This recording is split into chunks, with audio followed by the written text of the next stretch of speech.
तो स्टूडेंट्स आज हम एक इंटरेस्टिंग पोएम पढ़ने जा रहे हैं जिसका नाम है the solitary repair. The solitary repair. तो ये पोएम विलियम वर्ड्सवर्थ 1805 मसीह में लिखे थे और 1806 मसीह में ये पोएम को पब्लिश किया गया। ठीक है, और ये सॉलिटरी रिपेयर पोएम जो है ये 4 स्टैंजा को लेके बना है। अभी हम इसका एक एक लाइन पढ़ेंगे और एक एक लाइन समझने की कोशिश करेंगे। तो सबसे पहला स्टैंजा में पोएट ये कह रहे हैं, हम स्टैंजा समझने से पहले पोएट का जो पोएम का जो मेन नेम है उसका नाम की सॉलिटरी रिपेयर रखा गया है क्योंकि यहाँ पे एक अकेली लड़की के बारे में बातचीत हो रहा है। तो सॉलिटरी का मतलब होता है अकेले और रिपेयर का मतलब होता है जो फसल काटने वाला। समझ में आ गया? तो अब तुम इससे समझ गए कि अकेला कोई फसल काट रहा है। तो यहाँ पर फर्स्ट स्टैंजा में विलियम वर्ड्सवर्थ ये कहना चाह रहे हैं कि behold her single in the field. Behold her single in the field. Behold का मतलब होता है निहारना। विलियम वर्ड्सवर्थ यहाँ पर एक फील्ड मतलब फसल में, एक फसल यानी खेत में एक लड़की खड़ी है और ये उन्हें दूर से निहार रहे हैं। Behold her single in the field yon solitary Highland lass. Lass का मतलब होता है लड़की, गर्ल। तो विलियम वर्ड्सवर्थ ये कह रहे हैं कि अकेली लड़की, हाईलैंड का मतलब होता है पहाड़ी क्षेत्र का जो खेत रहता है उसे हाईलैंड बोलते हैं और लोलैंड उसे बोलते हैं जो सपाट जमीन रहता है। समझ में आ गया? तो यहाँ पर विलियम वर्ड्सवर्थ ये कह रहे हैं कि अकेली लड़की खड़ी है, अकेली लड़की फसल काट रही है, अकेली लड़की हाईलैंड लेस पे फसल काट रही है। बिहोल्ड और single in the field, behold बने यहाँ विलियम वर्ड्सवर्थ उसे दूर से निहार रही है। ठीक है। Reaping and singing by herself, फसल काट भी रही है और सिंगिंग, गाने भी गा रही है, अपने में वो मग्न है लड़की। स्टॉप हियर और जेंटली पास। देखो यहाँ पर पोएट क्या कह रहे हैं विलियम वर्ड्सवर्थ ये कह रहे हैं कि स्टॉप हियर, यहाँ रुक जाओ, या तो फिर तुम यहां से जेंटली पास करो ताकि वो लड़की को कुछ सुनाई ना दे। तो सेकंड स्टैंजा में यहाँ विलियम वर्ड्सवर्थ ये कह रहे हैं alone she cuts and binds the grain. अकेली लड़की फसल काट रही है और उसको इकट्ठे करके बांध भी रही है। And sings a melancholy strain. Melancholy का मतलब क्या होता है कि दुख भरा कोई गाना गाना, सैड एक्सप्रेशन से कोई गाना गाना, उसे मेलांकोली स्ट्रेन कहा जाता है। समझ में आया? तो अकेली फसल काट रही है और उसे बांध भी रही है और कुछ दुख भरा गाना और वो गा भी रही है। समझ में आया?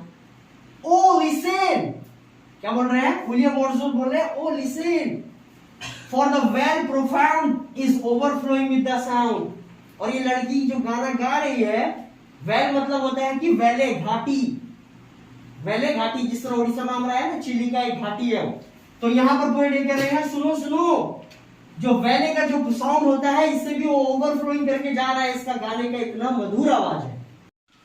तो थर्ड स्टैंजा में पोएट विलियम वर्ड्सवर्थ फिर ये कह रहे हैं कि no nightingale did ever chaunt. Nightingale एक चिड़िया का नाम है जो काफी मधुर आवाज से गाना गाती है।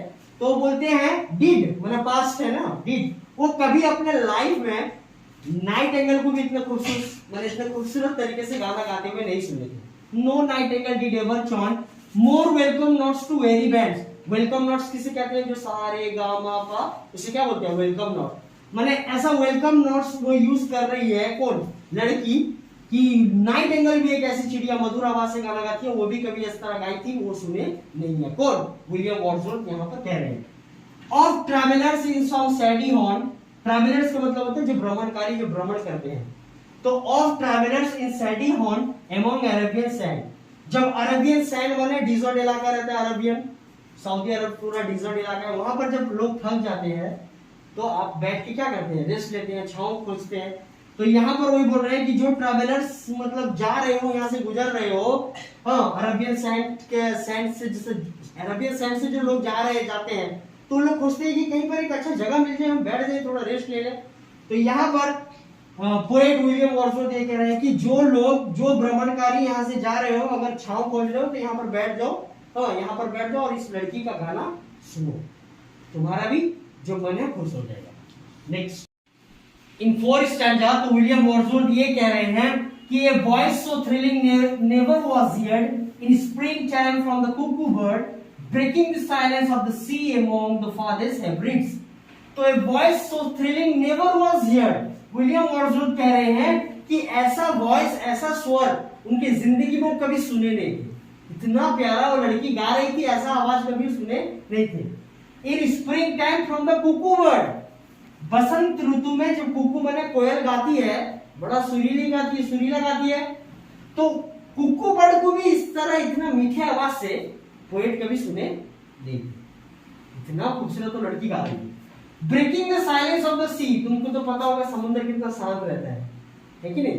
तो breaking the silence of the sea, यहां पर वो लड़की जो सॉलिटरी रिपेयर थी, जो लड़की वो जब गाना गा रही थी, तो समुद्र की चुप्पी को भी वो तोड़ दे रही थी। मैंने समुद्र भी लहर उठ रहा है, समुद्र भी हरकतों में आ गया है जब वो लड़की गाना गाती है। एमोंग द फारदेस्ट हेब्रिड्स, और इसके गाने की आवाज, हेब्रिड्स का मतलब होता है स्कॉटलैंड का एक जगह है, जो पोएट जहां खड़े थे वहां से बहुत दूर में था। तो बोल रहे एमोंग द फारदेस्ट हेब्रिड्स, तो लड़की का गाने का आवाज, जो मेलानकोली स्ट्रिंग्स का सॉन्ग गा रही थी, वो आवाज हेब्रिड्स तक जा रहा है। समझ में आ गया? तो ये फोर्थ स्टैंडर्ड।